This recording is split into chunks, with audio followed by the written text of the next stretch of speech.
Hello, I'm John Orr. I'm the Highland Countryside Ranger for the Inverness area.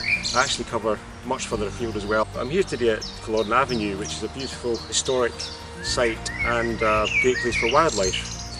And today we're going to be looking at some of the flowers that we get in the early spring. The chiff-chaff calling just now in the trees above.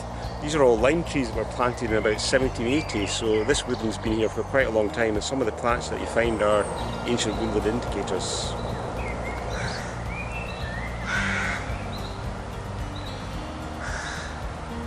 You really need to be careful when you're amongst bluebells because they're very susceptible to being trampled.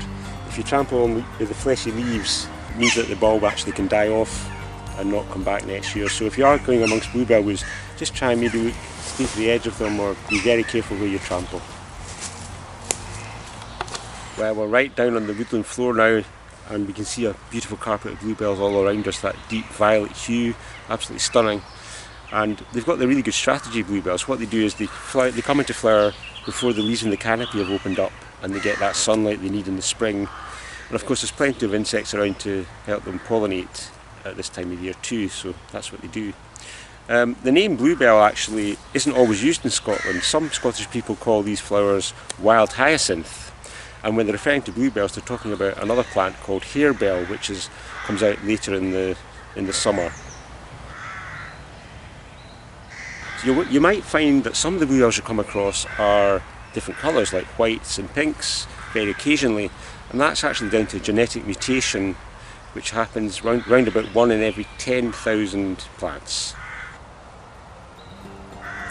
There was a survey done to find out what was the most popular tree or plant in Scotland. It was done by the Royal Botanic Gardens in Edinburgh, and the top was the Scots pine, second was the bluebell. So it's quite a well-valued plant in Scotland. Of course, as well as being really spectacular to look at in the springtime, bluebells had a lot of uses in the past. They were used to bind books. What you do is get the bulbs, crush them up, and you get this starchy, gluey substance which you could use for that.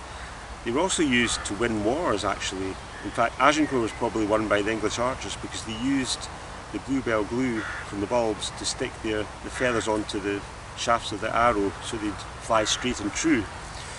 And if you were in Tudor times, you might have used them to stiffen the ruff around your neck and on the cuffs.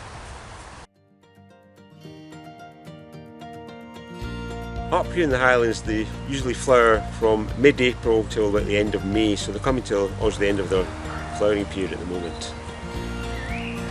Yeah, as you can see, the bluebells are doing quite well here despite this being quite a busy site, and I'd like to say a big thank you to the community who have come along and helped plant them over the last couple of years and help re-establish them in some of the places where they were struggling a little bit. So we do get a lot of help from local communities with conservation projects, and if you're interested in joining us, giving us a hand with some of these projects right across the Highlands, we'd love to have you come along. If your community has any ideas for conservation projects they'd like to take forward, then maybe we can help you with that too.